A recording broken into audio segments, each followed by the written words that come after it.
In this video today, I'll be showing you what is under the bonnet of this car. Starting off in this location, you have underneath my hand, you have the vehicle identification number.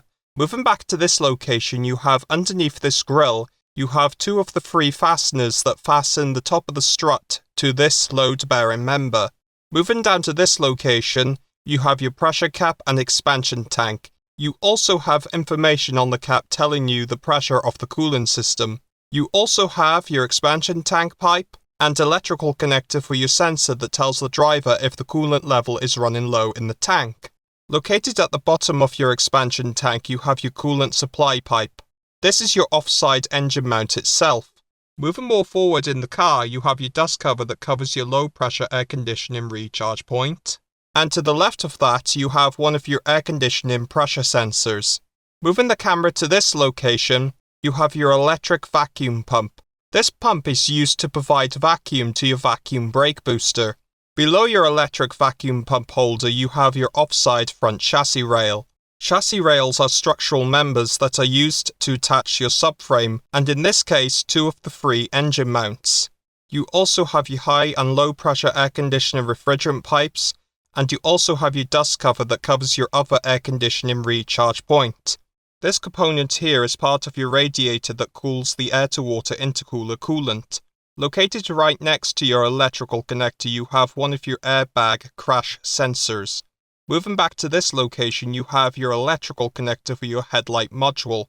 You also have on the back of the headlight module, your service adjustment to adjust headlight aim, and your headlight module control unit. This is your upper radiator support. Moving to this location, you have your offside bonnet safety latch. Moving to the slam panel, you have your warning information sticker. You also have your bonnet safety latch release lever that actuates your bonnet safety latches via cables. And last, you have other information stickers. Located just in front of your air filter box, you have your washer fluid cap.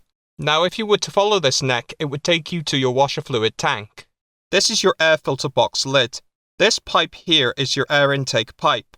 On top of this pipe, you have one of your expansion pipes. To the right of your air filter box, you have two big wiring harnesses. Each one leads to one electrical connector each.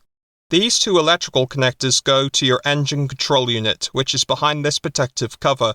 This over here is one of your lids that covers one of your power distribution centers. You also have two fasteners that you need to operate to remove the lid.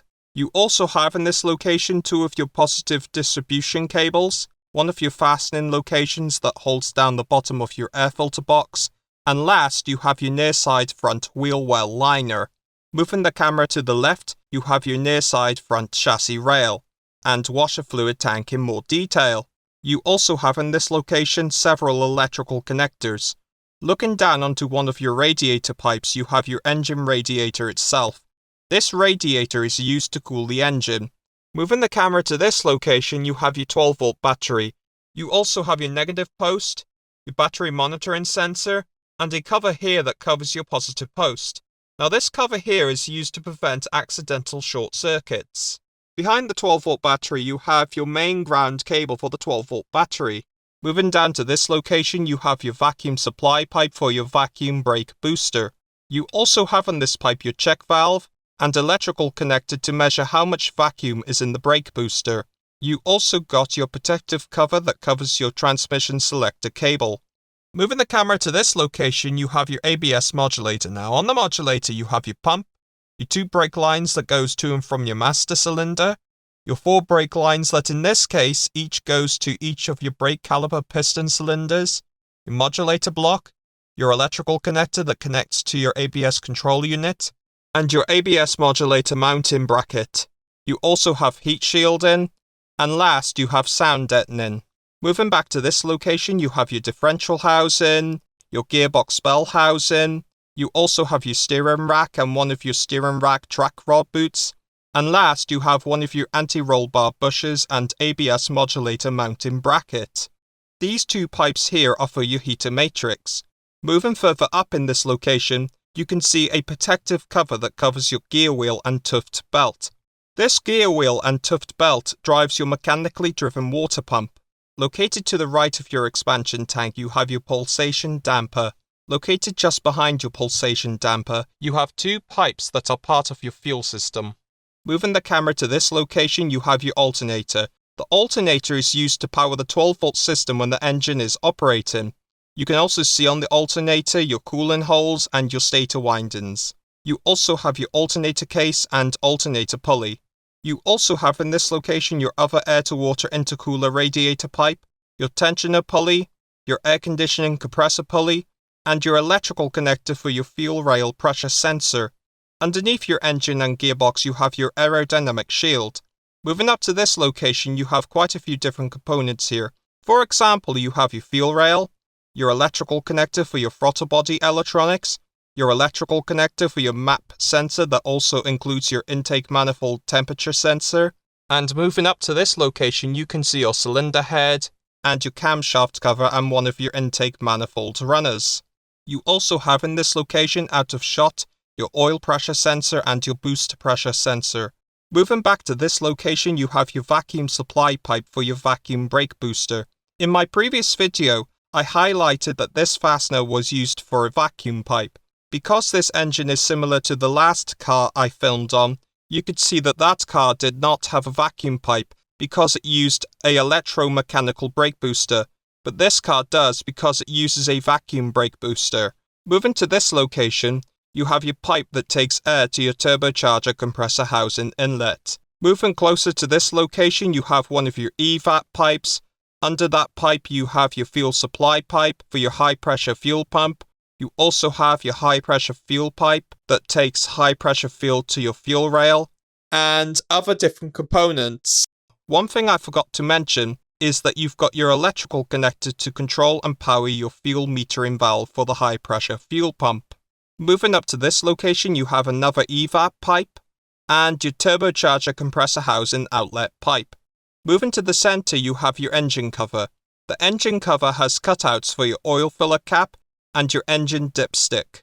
Moving the camera to the offside rear of the engine compartment, you can see your brake fluid reservoir. This air conditioning refrigerant pipe has both your low pressure and high pressure refrigerant pipes in one pipe. The brake fluid reservoir cap in this car contains information telling you that this car takes DOT for brake fluid. You also have several wiring harnesses and your gas strut that is responsible for holding up the bonnet. Moving back to this location you have your master cylinder and one of your brake lines. This one and another one goes to and from your ABS modulator. Behind your master cylinder you have your vacuum brake booster. Looking down onto your timing belt cover you can see your coolant supply pipe that I mentioned earlier. Moving the camera to the right you can see your pre-cat O2 sensor. Moving down to this location you have your flex pipe for the exhaust and post-cat O2 sensor. Moving to the bottom near side of the engine compartment you have your near side drive shaft with tripod constant velocity joint dust cover, your near side drop link with ball joint for your anti-roll bar, one of your mounting locations for the front subframe on the near side, and last you have your S-tronic gearbox housing. Moving to the offside rear of the engine compartment you can see your other anti-roll bar bush. You also have your anti-roll bar, your offside track rod boot, and your offside drive shaft.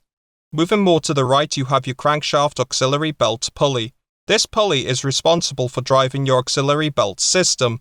You also have your oil pressure control valve, your oil sump, and one of your mounting locations for the subframe for the offside. This is your offside anti-roll bar drop link ball joint. This is your oil filler cap again. This seal here is used to try and prevent oil accidentally being spilled onto several different components.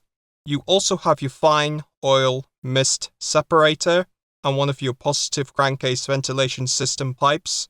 And moving more closer to this location, you have your exhaust camshaft variable valve timing system control valve solenoid, your camshaft cover, your timing belt cover, one of your locating dowels for one of your engine cover locating grommets, and each of your coil packs. 1, 2, 3, and the fourth one will be located underneath this pipe. These are 2 of the 4 actuators for your cylinder deactivation system. Thank you very much for watching my video and goodbye.